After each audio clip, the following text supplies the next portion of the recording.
Hello, everyone. This is Steve with Aptera Owners Club.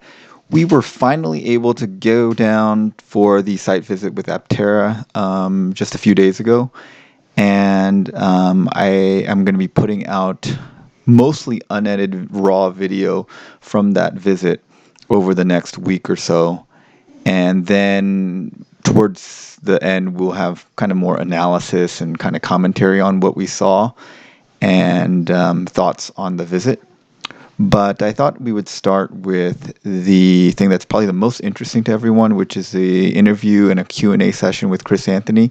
He was very gracious and spent quite a bit of his afternoon with us and answered a lot of questions and was very gracious to do that. And so I know that's probably the thing that people are most interested in, and that's what we'll start off with. On a housekeeping note, we do have the Discord channel. I think we have over 300 people on there now. Please join us if you would like that kind of thing. And also, several people have asked me to, perhaps start a Patreon. And if you want to do that, I've started a channel membership. If you want to support the channel, pay for the gas for these trips and things like that, I would certainly appreciate that. It's not necessary, obviously, but if you feel inclined to do that, please join and support the channel. And here's the Q&A session. I apologize that the video is a little weird. I try to use my DSLR to do the video, and for some reason the video wasn't good, so I edited in some video that I took with the cell phone, which turned out to be a lot better. But hopefully this is useful information for you guys, and enjoy the video and have a great day. All right, well, thanks so much for meeting with me, Chris. I have a couple of questions. The first ones are kind of like yes, likely, unlikely, no questions, and Sure. then we'll get to the more substantive stuff. So people are wondering about plans for like a dash cam or sentry mode or any kind of security for the vehicle. We aren't planning on that for initial production, but we have all the capabilities for it, and we have an infotainment, processing unit that can do all of that. So it's not a high priority, but we do see that in our future. Okay, so maybe as like a over-the-air Software update or upgrade, something yeah. down the line. Okay, and then what is the likelihood of having plugs for putting like external solar panels to give extra charging? Like let's say you took it camping or something or boondocking and you wanted extra charging. We have built extra headroom into our solar charge controller to take the power from our solar panels to our 400-volt battery pack.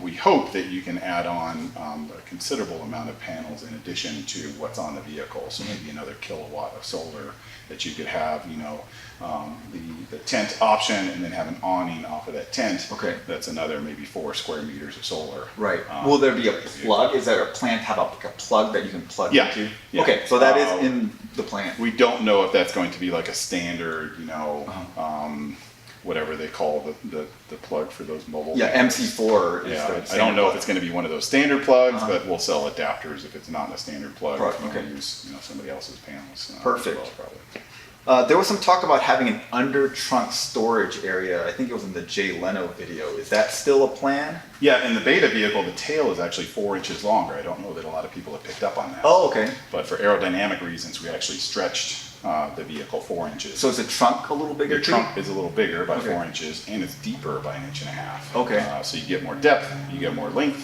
and there is storage in the front underneath of the rear floor too. So if you wanted to put things for camping or just things that you're carrying around. Is that what those little holes in the beta renders are? It is, yeah. Okay, those are the access hatches. points. Yeah. Okay, Those, I don't think the design team kind of flushed out how those would actually work. They just put a cap on it. Sure. But there'll be like a finger hole or a tab that you pull up, or maybe hinged or may not be hinged. We don't know. Okay. Because like for the smaller battery packs, there would be potentially quite a bit of space there. Because that's Yes. some space that the 100 kilowatt pack would take, right?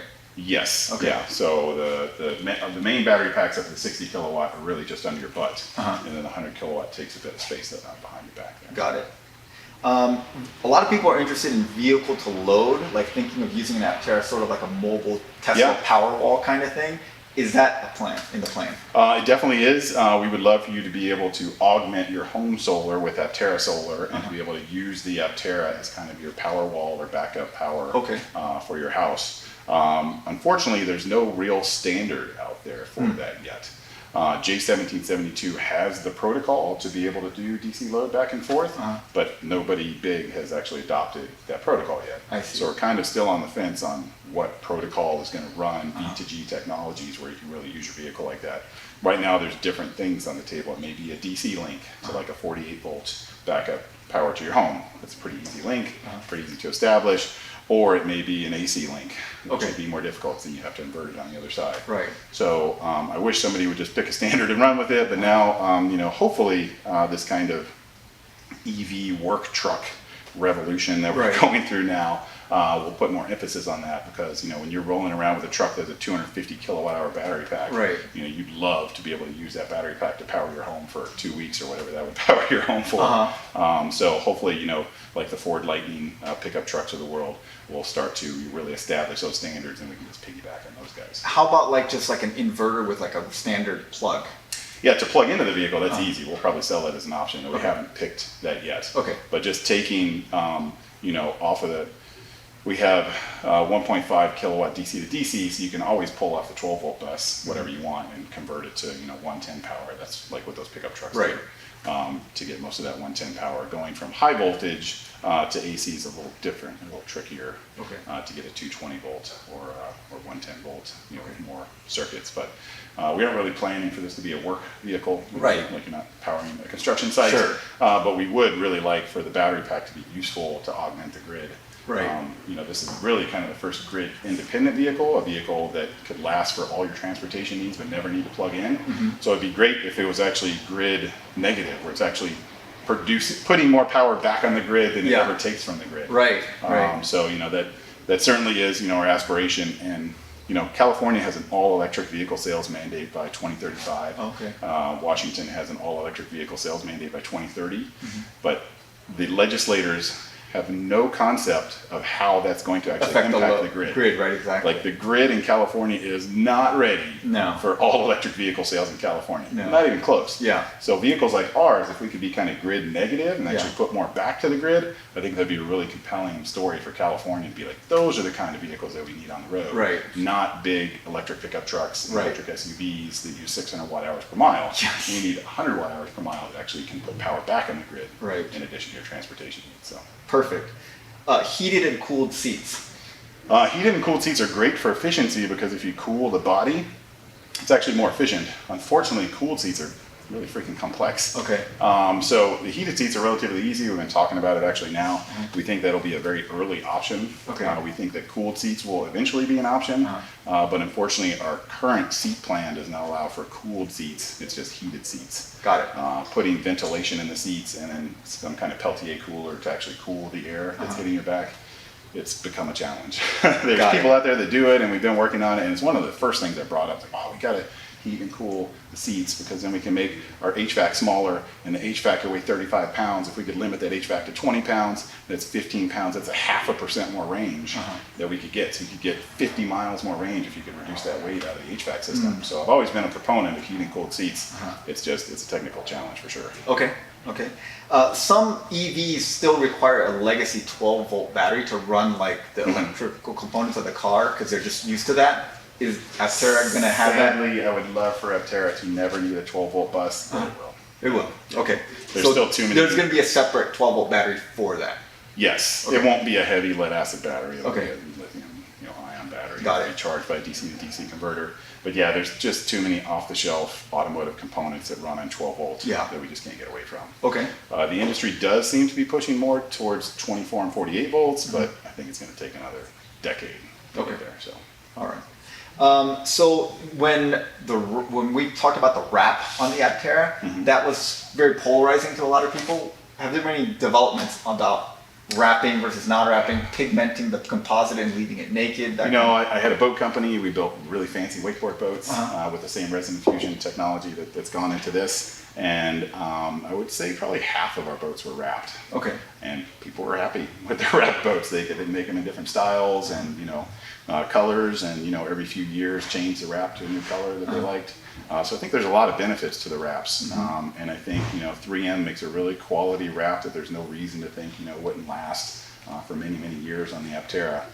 Depending on your climate, some climates are definitely rougher Right. on wraps than others. If you live in Corpus Christi, Texas, and you get the salt and the heat, then that may, decrease the lifespan of your wrap. Or if you live in, some mild climate, maybe Northern California or something. Yeah, your wrap you'd be wrap fine. may last 20 years. Yeah. So, we're still investigating that. We really want to do in-mold color. Yeah. So the part comes out with the color. Right. But we're still kind of discussing if that is going to be the path. The problem is we have the main structure of the vehicle, and we have all these kind of cosmetic panels that go over the different parts. The cosmetic panels are what we need to color on, not the structural panels. Okay. So we're trying to break it up and figure out what's going to be injection molded, what's going to maybe be SMC, what's going to be resin infusion, all these different technologies to make the body. Getting one consistent coloring over all those parts with different methods is a challenge. Understood. Okay. I would say we'll know that answer by the end of summer. Okay. So we know that the production schedule is 40 kilowatt first, 25, then 60, then 100, right? Right. And then how about configurations like all-wheel drive or off-road package? Where will that be in the whole lineup? Yeah, the battery team that you saw up there is really working on the 40 kilowatt hour pack now. The 25 kilowatt hour variant's easy, just step down in P groups. The 60 kilowatt hour is a little more challenging, but we have solutions for that. The 100 kilowatt hour, will take some serious work throughout this year to get that. Because you would have to change the suspension as well, because it's much heavier, right? Yeah, you have to. There's a lot of different things you have to adapt about the vehicle to take that much power. Yeah. But 1,000-mile range. You can't Right. ask for better than that. So, Yeah. we're figuring out the logistics of that, but Luke's team has done an amazing job in bringing that pack technology together. And I think the people that get the 400-mile range, Aptera, will be deliriously happy because it's a well-balanced vehicle and really designed for that 40 kilowatt hour pack.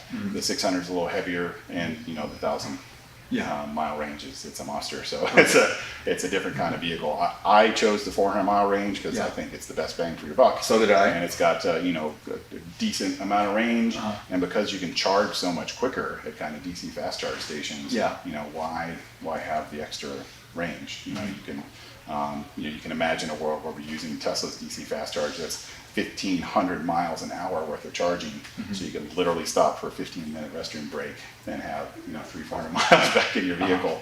Nobody drives more than 300 or 400 miles before they need the next restroom break. Right. So I think sticking to that kind of 400-mile range, I think will be great for our general consumers. The first vehicles will ship with 40 kilowatt hour front wheel drive. We don't think that the rear wheel drive is going to take a lot extra to add on, but we do want to have kind of the traction control capabilities for all wheel drive. So torque vectoring between the wheels may take more time to sort out. Front wheel drive is pretty easy because front wheel drive algorithms are kind of known from EPS and other systems. Okay. So I think we can control that relatively easy. But adding on the rear wheel kind of adds unique dynamics that are unique to Aptera. Okay. So I don't want to say that they'll ship concurrently because they probably won't. But I don't think that the all-wheel drive will lag too far behind the front-wheel drive. And the off-road package? The off-road package seems to be coming along nicely, though we haven't really determined what all is going to be in the off-road package. Mostly people seem concerned about the wheel pants. Right.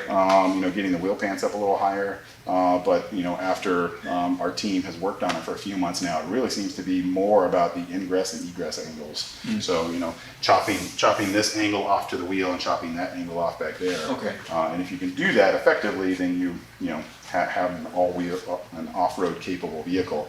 We think that maybe we can do that with a standard wheel pant. So we're discussing ways to have a standard wheel pant that you can replace kind of the front section and the rear section to get more ingress and egress. Then you don't have to make like any major modification or order the vehicle any differently.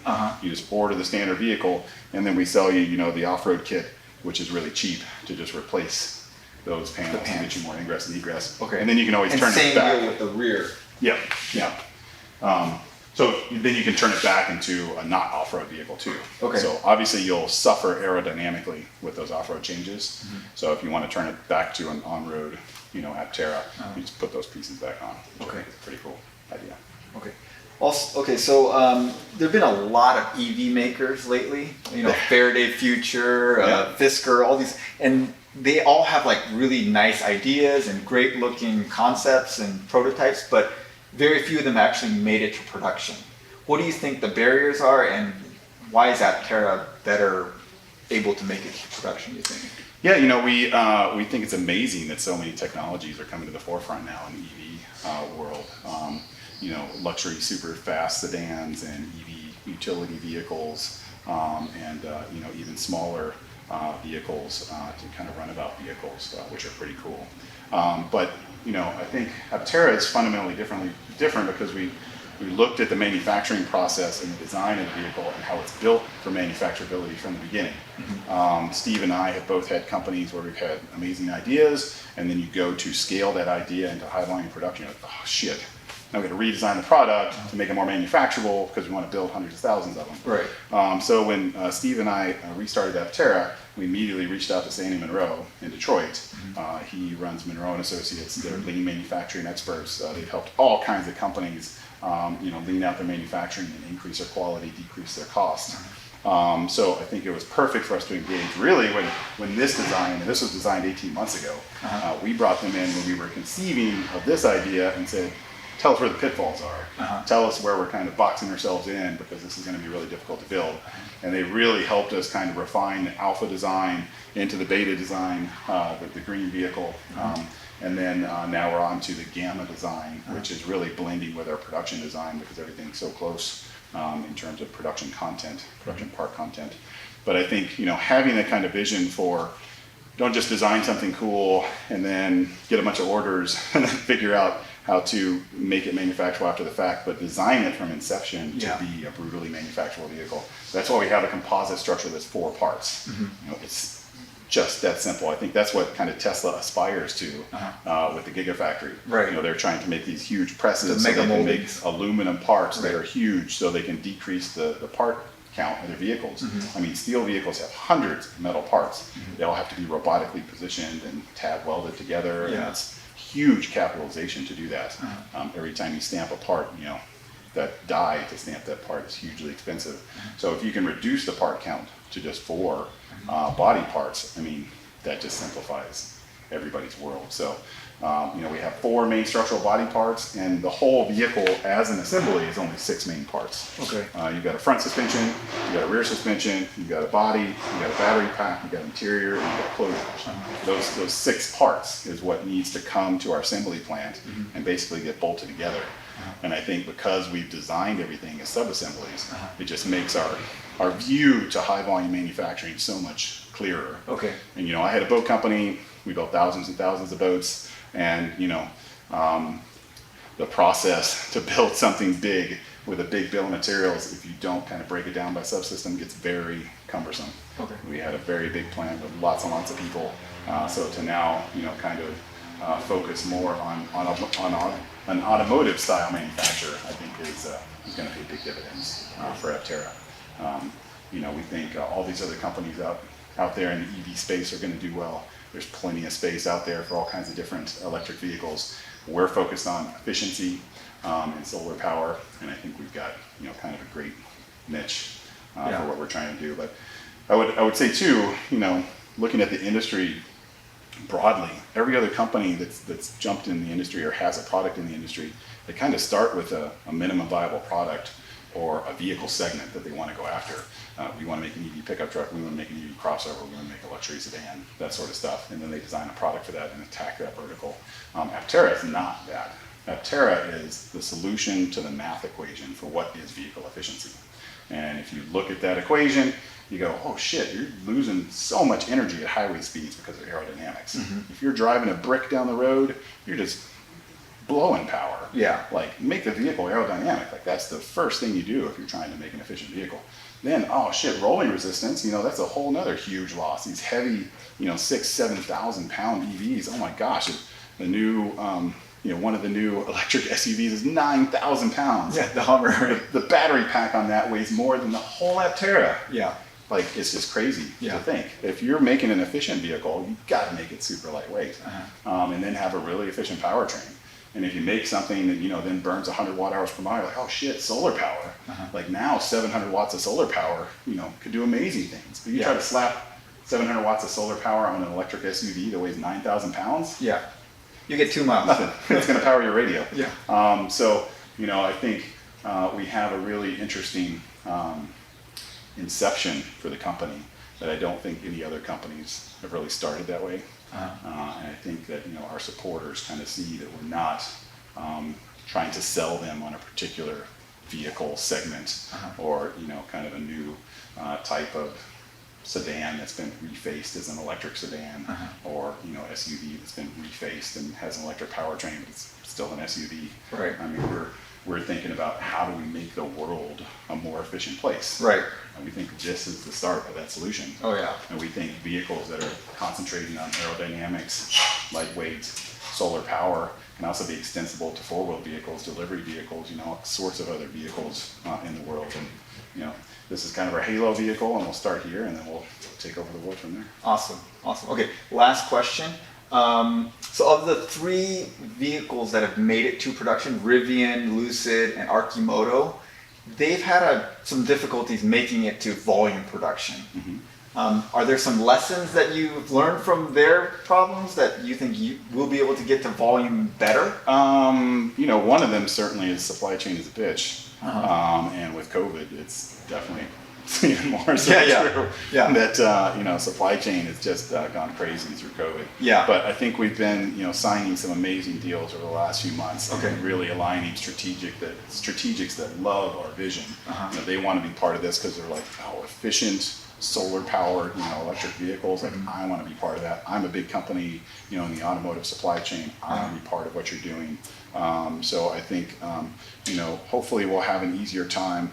1, because the vehicle's a lot more manufacturable. 2, because we build in subsystems that are a lot easier to kind of build separate from the factory. We're not trying to build a factory that takes a bunch of metal parts and welds them all together in a body and then take that body and then put every little piece and part on that car. That gets very difficult to manage that supply chain. But if we have a front suspension assembly that's built ex-factory at some supplier, they acquire the 123 parts that's in this front subassembly, and they're responsible for delivering it to us in a way that we can just bolt it on the vehicle. So I think we've kind of lowered the challenges that a lot of other startups have chosen to face. Your suppliers are going to produce large segments for you. Okay, and we just bolt them together here. Yep. Okay. Awesome. We've designed the suspension. We hand that off to a supplier and say, there's plenty of people that make metal stuff, castings and stuff like that, and can build that for us all over the world. So hand that off and then just receive that to our factory. This front suspension subassembly is 6 bolts. And 3 connectors and a couple fluid connectors, and there you go. What are is the composite shell also going to be outsourced? Yeah, the composite shell, we're still working with different suppliers. We have pretty sophisticated composite structure. It's this kind of safety cell structure that goes over the passengers. It's really strong. We had the highest roof crush strength of any passenger vehicle when we tested our body shells. So it's very strong and very safe. But it is sophisticated, so finding a vendor that can just supply those very uniquely designed parts is difficult. But we are talking with several people, and we think there are some possibilities. And we think that anything that we can do to decrease the burden on our factory to really get vehicles moving down the line is good for us. So. Yeah, sorry, that reminded me. There was one question I meant to ask you about the safety. Sure. So we know the composite shell is very safe and very strong, but people are going to want crash testing. And you guys have said you plan on doing crash testing. Yep. Is there a company that you're going to outsource the crash testing to? Yeah, previously we've done crash testing out in the desert on your way home. There's several people in California that can do that kind of testing for us. Okay. We think that it's valuable data for us. In previous iterations of the Aptera, we've done roof crush, side impact, full frontal, offset frontal impact crash testing. Was that physical crash testing or simulated crash testing? Physical crash testing. Physical. Okay. Yeah. And now that we've redesigned the body structure, we'll have to go through all those tests again. But the simulation tools are really good now. Most big automotive programs, they don't slam nearly as many vehicles into walls as they used to because the computer can tell you how the vehicle is going to deform. It can tell you how the front of the vehicle is going to deform into the vehicle and how the rest of the vehicle is going to react to that. We do a lot of unique things with the Aptera to make it strong. One is that kind of composite safety cell that I showed you goes around the passengers, which makes for really safe kind of rollover roof protection. Yes. But also, the vehicle, when you look at it from a front profile, is pretty much an egg. Right. Eggs are really strong. Right. So the way this door keys into the body, and the way we have this really big B-pillar that goes through the door seal down by your hip point, is really, really safe for side intrusion. Most injuries from side impact come to your hip. So we've gone the extra effort to really try to protect your hip point in our designs. And because the vehicle isn't flat on the side, typically when you have something intrude from the side, it's going to have a glancing blow. Right. It's not going to impart all the force into one. Because it's kind of a rounded direction. structure, you tend to glance off. And because it's lightweight, you'll likely move. Yeah. So anything that extends the impact sequence is good for you as a passenger. Our firewall is angled in the front here. So if the front is crumpled up, all of that gets kind of crumpled up and pushed under the vehicle, which is nice. It also extends the impact sequence and kind of lifts the vehicle up and pushes all the front suspension underneath. So I think we've gone a long, long ways in really making this vehicle as safe as we can, because we want to drive it. We want our kids to grow up and drive it. We want our grandmas to drive it. So we want it to be really, really safe. All right. Thank you so much, Chris. Yeah.